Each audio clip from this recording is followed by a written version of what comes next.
குறள் 16. விசும்பின் துளி வீழின் அல்லால் மற்றாங்கே பசும்புல் தலை காண்பு அரிது.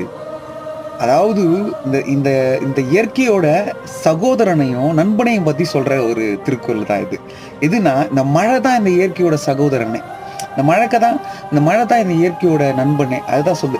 மழையில மேகத்துல இருந்து மழையே வரலன்னா அந்த பசும்புல்லு கூட தலையை காட்டாது அப்படின்ட்டா. நாங்களாம் மாடு மேய்க்க போவோம். எங்களுக்கு ரொம்ப ஞாபகம் இருக்கு. கிராமத்துல மாடு மேய்க்க போகும்போது இந்த வெயில் காலத்துல ரொம்ப வறட்சியா இருக்கும். பில்லே இருக்காது. ஆனா மழை வந்ததுக்கு அப்புறம் ரொம்ப பசுமையாயிடும். அப்படியே கண்ணு முன்னாடி எடுத்துன்னு வந்து நிக்க வைக்கிற திருக்குறள். விசும்பின் துளி வீழின் அல்லால் மற்றாங்கே பசும்புல் தலை காண்பு அரிது. இயற்கை அழகா இருக்கு, அதுக்கு மழை துணையா நிக்குது.